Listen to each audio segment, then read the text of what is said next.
We have a new trailer for something I don't think very many of us saw coming. A remake of Knights of the Old Republic. Aye mates, I'm Crikey the Croc, and before we get into it, there are two important clarifications that we must acknowledge. The KOTOR remake will also be launching on PC, and will likely be coming to other platforms, so PlayStation will only have temporary exclusivity. The other thing I would like to point out is that this is a remake, not just a remaster. With the remaster, the game's graphics are updated, and then the game is released just as it was before, but with the new graphics. Whereas with a remake, they update the graphics and also have the creative freedom to change whatever they want about the game, whether it's the map design, changes to the story, or gameplay mechanics in general. Calling it a remake certainly opens up a lot of different possibilities, which could either be a good thing or a bad thing. Not to worry, I have some good news for you. Sony announced in their PlayStation blog that they will be staying true to the original story. This has been a sigh of relief to the community, and rightly so. The story is honestly perfect the way it is, and I know a lot of people who actually haven't played it yet because there are a ton of modern games competing for their attention, and it's easier to stick with the games you know rather than trying a completely different game that requires a larger investment of time. Which is especially true when you're trying to get into a much older game like Knights of the Old Republic. I even held a poll on my Discord and the majority haven't played it. The link to the Discord is in the description, by the way.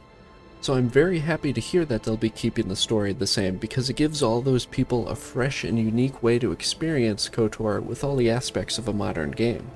So what changes will they make? Later on in Sony's statement, they said that the entire game would be rebuilt from the ground up, and that it would be as if KOTOR was made today. All of the previous game mechanics and systems will be scrapped and remade, which makes sense especially in regard to the combat system. While it was good for its time, who wouldn't rather see a fully fleshed out dueling system like in Fallen Order? Modernizing the combat system in such a way has the potential to make for a much more immersive and cinematic experience, while on the other hand, that runs the risk of sacrificing the strategical side of it and make switching in between characters to feel really janky unless done right. So I'm excited to see what they come up with. I can't wait to see what they'll do with the parts of the game where the Ebon Hawk is under attack from the Sith ships. Maybe they'll even let us pilot the Ebon Hawk and let us fly around like we can in Battlefront 2. And that only scratches the surface.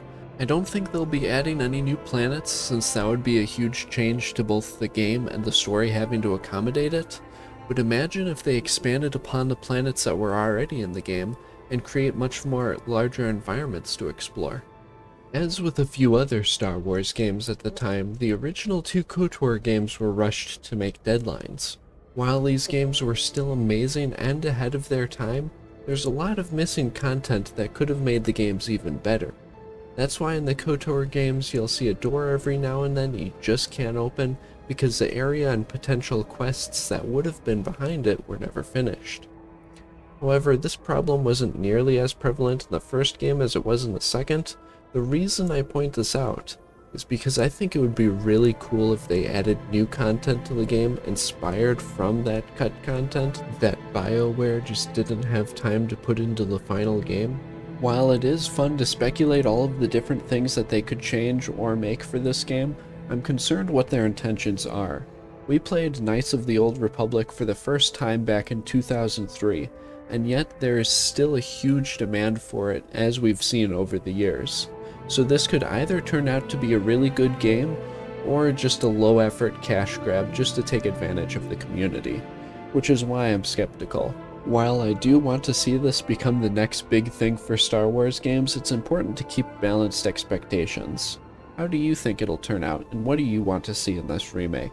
Let me know down in the comments below, and if you enjoyed the video, remember to leave a like so more people can see this. That's all from me, Crikey out.